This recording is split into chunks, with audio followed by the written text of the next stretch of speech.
끝까지 붙드는 믿음. 에스라 4장 4절 5절 말씀.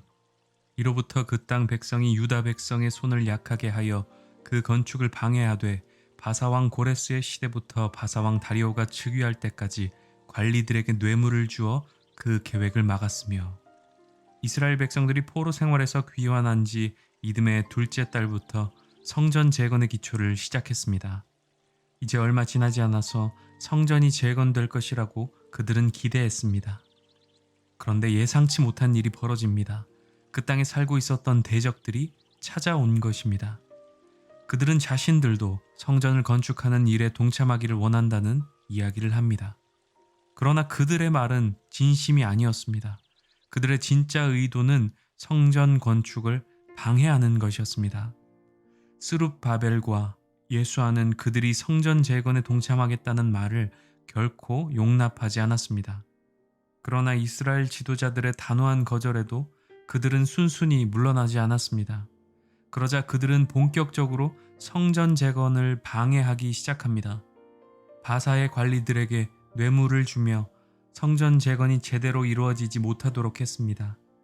결국 성전 재건 공사는 17년 동안이나 멈추게 됩니다. 이 시간을 지나며 이스라엘 백성들은 어떤 생각을 했을까요? 어떤 이들은 오랜 기다림으로 인해 지쳐서 또 이러한 상황에 대해 한탄하며 성전 재건에 대한 희망을 포기한 사람들도 있었을 것입니다.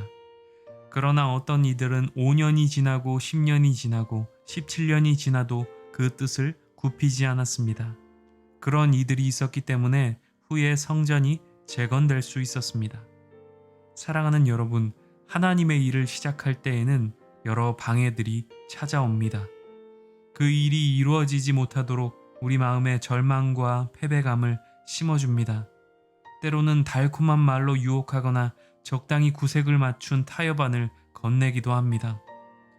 그러나 그러한 때에도 흔들리지 않고 처음 하나님의 말씀을 받았던 그 순수한 마음을 끝까지 지키며 하나님의 뜻을 이루어가고자 몸부림쳐야 합니다.